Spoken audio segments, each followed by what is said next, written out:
Welcome my dear rockers. आज हम देखने वाले हैं विधि। मूवी की शुरुआत में हम पुलिस स्टेशन में सूर्य नाम के एक आदमी को देखते हैं जिसे पुलिस इंस्पेक्टर बहुत बुरी तरह से मार रहा होता है। इंस्पेक्टर बार बार सूर्य से पूछ रहा होता है कि तुमने वो मर्डर्स नहीं किए तो किसने किए हैं। इस पर सूर्य जवाब देता है कि मेरी वजह से उनकी जान नहीं गई है मेरी वजह से। अब सीन लगभग 1 साल पहले शिफ्ट होता है जहां सूर्य अभी अभी शहर में आया है। शहर में आने के बाद सूर्य अपनी माँ को फोन करके बताता है कि माँ, मैं शहर पहुंच चुका हूँ। और इस पर हम ये समझ पाते हैं कि सूर्य की फाइनेंशियल सिचुएशन बहुत खराब है, इसलिए वो शहर आया है ताकि कोई काम करके घर का गुजारा कर पाए। अब यहाँ सूर्य अपने घर जाता है जहाँ पर वो रेंट पर ही रहने वाला है। वहां पर कुछ देर के बाद पल्लवी नाम की एक लड़की आती है जो सूर्य से जल्दी से तैयार होकर काम ढूंढने के लिए निकल जाती है। असल में सूर्य और पल्लवी दोस्त हैं, दोनों सेम ही गांव के थे और बचपन में दोनों ने काफी समय एक साथ बिताया था। अब वहां पर सूर्य का रूममेट मनोज आता है जो कि राइस मिल फैक्ट्री में काम करता है। सूर्य भी उससे कुछ काम मांगता है। अब मनोज कहता है कि तुम मेरे साथ मिल पर चलो, तुम्हें वहां पर कुछ जरूर मिल जाएगा। यहाँ पर सूर्य के 3 रूममेट्स होते हैं, मनोज, चिंटू और चिरू,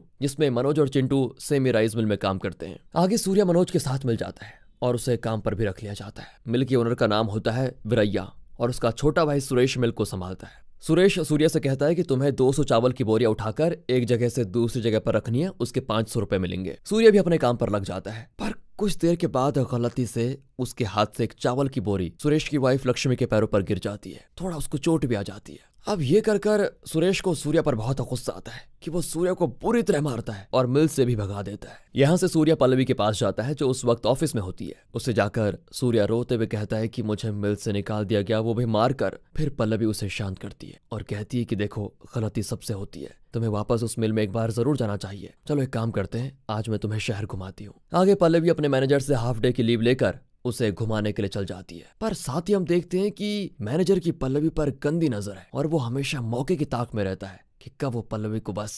खैर, यहाँ से पल्लवी और सूर्य घूमने के लिए निकल जाते हैं। पूरे दिन बहुत एंजॉय करते हैं, जिस दौरान हम समझ पाते हैं कि दोनों एक दूसरे को अंदर ही अंदर पसंद भी करते हैं। तभी अचानक से शाम में घर जाते हुए पल्लवी को अचानक थोड़ा पेट में दर्द हो जाता है। फिर सूर्य पल्लवी को हॉस्पिटल लेकर जाता है जहां पता चलता है कि पल्लवी को किडनी में प्रॉब्लम है और अब उसका किडनी ट्रांसप्लांट होगा। लेकिन जब तक किडनी ट्रांसप्लांट नहीं होगा तब तक हर महीने उसको आकर डायलिसिस करवाना होगा, जिसके लिए 5,000 रुपए लगेंगे। अब ये सुनकर सूर्य दुखी हो जाता है क्योंकि वो पल्लवी का इलाज तो करवाना चाहता है पर उसके पास इतने पैसे नहीं है। पल्लवी भी कहती है कि टेंशन मत लो, मैं देख लूंगी खुद ही। फिर रात में सूर्य पल्लवी को उसके घर छोड़ने जाता है। तभी उस दौरान रास्ते में अचानक से उनके सामने एक पेन गिरता है जिसे सूर्य उठाकर अपने पास रख लेता है। ऐसा इसीलिए क्योंकि सूर्य ने सुरेश के पास एक पेन देखा था जिसकी कीमत थी 40,000 रुपए, जो कि सोने का पेन था। सूर्य को यही लगता है कि इस पेन की कीमत भी 40,000 रुपए होगी, इसलिए वो ये सोचकर पेन रख लेता है कि बाद में किसी को बेचूंगा तो अच्छे पैसे आ जाएंगे। जबकि उसे जरा भी अंदाजा नहीं था कि इस पेन की कीमत बस 5-10 रुपए ही होगी। अब घर पहुंचने पर सूर्य को चिंटू बताता है कि तुम्हें काम पर वापस रख लिया गया है, बताया तुम्हें, बस वापस ऐसी गलती मत करना। जिसके बाद अगले दिन सूर्य फिर काम पर जाता है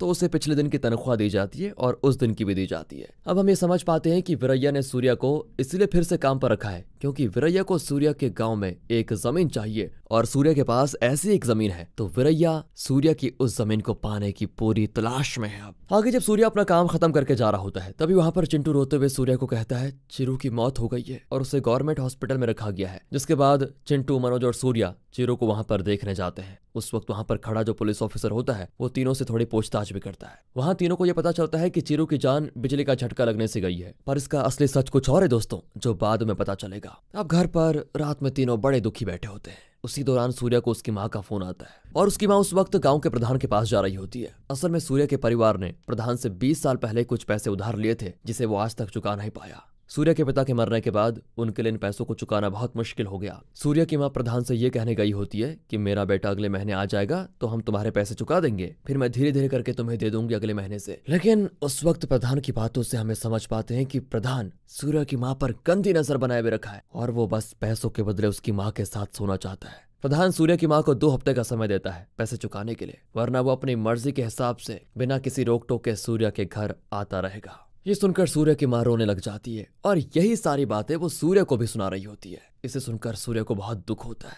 वो सोचने लगता है कि काश वो कैसे भी करके अमीर बन जाए, कैसे भी करके पैसों का इंतजाम हो जाए। जिसके बाद अगले दिन से सूर्य कई तरह के अलग अलग काम करना शुरू कर देता है। पूरे दिन कई लोगों को यहाँ पर काम करता है ताकि पैसे ज्यादा से ज्यादा आ पाए। अब वो मनोज के साथ कहीं पर जा रहा होता है, तभी मनोज उससे वो पेन मांगता है और अपने हाथ पर किसी का नंबर लिख देता है। अब जैसे ही मनोज सूर्या को पेन वापस करता है तभी उसके पैरों पर ढेर सारे सीमेंट्स के ब्लॉक गिर जाते हैं। असल में उस जगह पर बिल्डिंग की कंस्ट्रक्शन चल रही थी और उसी के वो सीमेंट ब्लॉक्स होते हैं और उन्हीं की वजह से मनोज की वहीं पर सूर्या की आंखों के सामने मौत हो जाती है। सूर्या तो पूरी तरह शॉक में चला जाता है कि यह अभी अभी हुआ क्या। अब हॉस्पिटल में जब पुलिस ऑफिसर आता है तो उसे सूर्या पर शक होता है क्योंकि सूर्या यहाँ पर नया है और उसके आने के बाद ही ये मौतें हुई है। इसलिए वो ऑफिसर चिंटू को सूर्या से बचने के लिए कहता है। अब हम सूर्या को सोचते हुए देखते हैं कि मेरे आने के बाद ये क्या क्या हो गया। सूर्या ये सोच रहा होता है कि जैसे ही मनोज ने उस पेन से लिखा उसकी वहीं पर मौत हो गई। ऐसे कैसे हो सकता है? ऐसे चिरू के साथ भी हुआ क्योंकि चिरू की मौत से एक रात पहले चिरू ने भी सूर्या से पेन लेकर अपनी बुक पर कुछ लिखा था और ये वही पेन था जो सूर्या को रोड पर गिरा हुआ मिला। मतलब कुछ तो गड़बड़ है इस पेन में। इससे सूर्या समझ जाता है कि जो कोई भी इस पेन का इस्तेमाल करेगा उसका मरना पक्का है। सूर्या ये बात चिंटू को भी बताता है पर उसे उस पर विश्वास नहीं होता। तभी सूर्या को पल्लवी का कॉल आता है जो उसे रोते हुए कहती है मेरे मैनेजर ने मेरे साथ जबरदस्ती करने की कोशिश की और सूर्या गुस्से में पागल हो जाता है। तभी वो उस पेन की तरफ देखता है। जिसके बाद अगले सीन में हम सूर्या को उसी ऑफिस में देखते हैं जहां वो मैनेजर के पास जाकर उसका ऑटोग्राफ मांगने लगता है। सूर्या मैनेजर से कहता है कि मैं आपका बहुत बड़ा फैन हूँ, प्लीज मुझे एक ऑटोग्राफ दीजिए ना। जिस पर पहले तो मैनेजर को गुस्सा आता है क्योंकि उसे समझ नहीं आ रहा था कि सूर्या कह क्या रहा है, पर सूर्या के बार बार कहने पर वो मैनेजर सूर्या को एक पेपर पर साइन करके दे देता है जिससे अब मैनेजर का मरना पक्का हो गया है। सूर्या फिर ऑफिस से हंसते हुए निकलता है लेकिन तभी पीछे से पल्लवी गुस्से में आती है क्योंकि सूर्या ने उस आदमी से ऑटोग्राफ मांगा जिसने उसे हरास किया था। अब सूर्या पल्लवी से कहता है कि तुम देखती जाओ आगे होता क्या है। पल्लवी भी कंफ्यूज होकर चली जाती है। अब कुछ देर के बाद मैनेजर किसी काम से ऑफिस से कहीं जाने लगता है जहां उसके पीछे सूर्या उसे फॉलो कर रहा होता है क्योंकि उसे देखना है कि पेन से लिखने से सच में मौतें हो रही है कि नहीं या फिर ये उसका वहम है। सूर्या इस वजह से काफी देर तक मैनेजर के पीछे चुपचाप जा रहा होता है लेकिन मैनेजर के साथ कुछ भी नहीं होता, जिससे एंड में सूर्या निराश होकर वापस लौट आ जाता है ये सोचकर कि ये पेन किसी की जान नहीं ले सकता। पर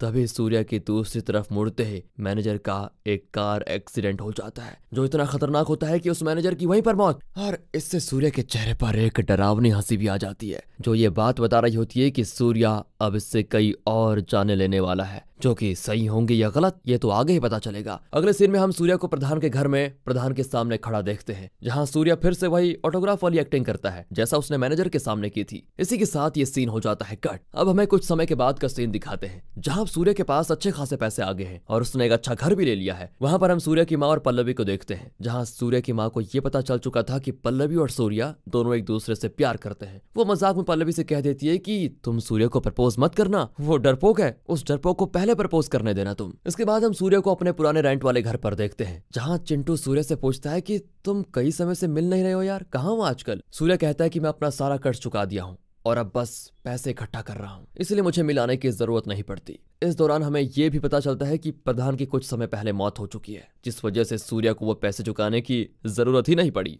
जो कि साफ बता रहा था कि सूर्या ने ही प्रधान को वैसे ही मार डाला जैसे उसने मैनेजर को मारा है। और लगता है उस पेन के जरिए वो किसी न किसी तरह से पैसे बना रहा है जो कि पूरी तरह से गलत रास्ता है। ये पक्का नहीं, ये सोच रहे हैं हम अभी। दोस्तों आगे चिंटू सूर्या से पूछता है कि तुम इतने पैसे यार आखिर कमा कैसे रहे हो। सूर्या उसे कोई जवाब नहीं देता, पर चिंटू की नजर सूर्या के पेन पर जाती है जिसे वो हमेशा अपने पास रखता है। जिसके बाद चिंटू सूर्या से उस पेन को ले लेता है जिसकी वजह से दोनों में थोड़ा झटपट भी होती है यानी हाथापाई। अब चिंटू समझ जाता है कि सूर्या कुछ ना कुछ गलत तो कर रहा है और उसे सूर्या के बिहेवियर से पता चलता है कि ये तो पुराना वाला सूर्या है नहीं, ये बदल गया है। चिंटू भी सूर्या से अपनी गलती के लिए माफी मांगता है कि सॉरी यार, मैं झगड़ गया तुझसे, मैं तो मजाक कर रहा था बस। लेकिन इतना कहने के बाद हम चिंटू के गुस्से को साफ देख पाते हैं जो ये बता रहा होता है कि वो जल्द ही सूर्या के साथ कुछ गलत जरूर करने वाला है। अब अगली सुबह हम सूर्या को मिल के बाहर बेहोश देखते हैं जहां उसके पूरे शरीर पर चोटें लगी होती है और तभी सूर्या को अचानक होश आता है। जिसके बाद उसे हॉस्पिटल से कॉल आता है कि पल्लवी की कंडीशन काफी क्रिटिकल है और उसे हॉस्पिटल में एडमिट किया गया है। ये सुनते ही सूर्या हॉस्पिटल में जाता है जहां उसे पता चलता है कि पल्लवी का जल्द से जल्द ऑपरेशन करवाना ही होगा और उसका ऑपरेशन की लिस्ट में तीसरा नाम होता है। तो अब सूर्या को जल्द ही ऑपरेशन के पैसे जमा करने होंगे। दूसरी ओर हम सुरेश को देखते हैं जिसे जल्द से जल्द एक जमीन के इंतजाम करने के लिए कहीं जाना होता है, इसलिए वो वहां से सूर्या के घर चला जाता है ताकि वो उसकी माँ से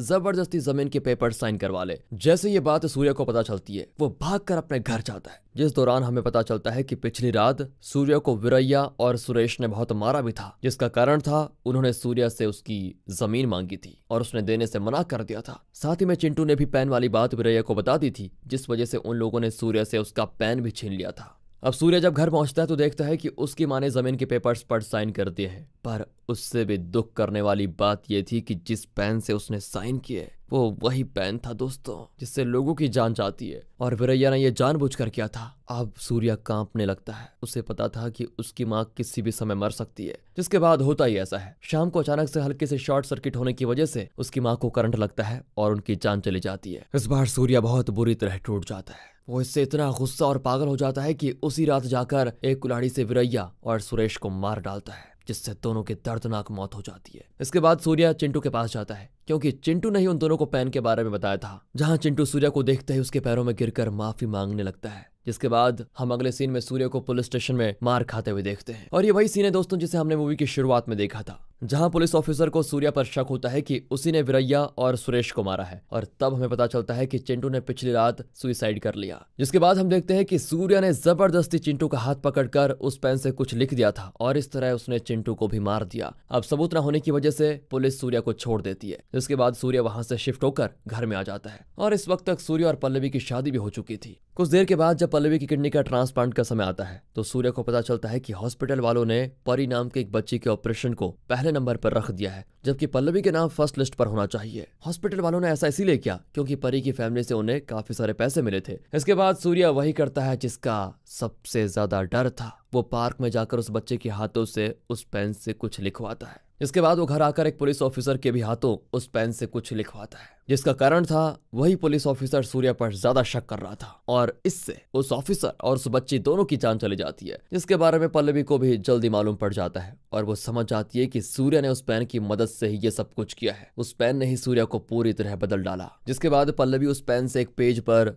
सूर्या के लिए लिखती है आई लव यू, और इससे पल्लवी की भी मौत हो जाती है। आगे जब सूर्या को समझ आता है कि पल्लवी को सच पता चल गया था और उसने मेरी गलतियों के लिए अपनी जान दे दी, तो इससे सूर्या भी अपनी जान लेने का फैसला करता है और उस पेन से लिखने की कोशिश करता है। लेकिन तभी हम देखते हैं पेन का इंक खत्म हो चुका है, जिससे सूर्या गुस्से में पेन को बाहर फेंक देता है और फिर रोड पर जाकर पेन गिरता है, जिसे कोई दूसरा आदमी उठा लेता है, बिल्कुल वैसे ही जैसे सूर्या ने उस वक्त इस पेन को उठाया था। और इसी के साथ दोस्तों ये थोड़ा अलग किस्म की मूवी होती है खत्म। मिलते हैं आपको अगली वीडियो में, तब तक के लिए गुड बाय, ख्याल रखिए अपना, and finally thanks for watching.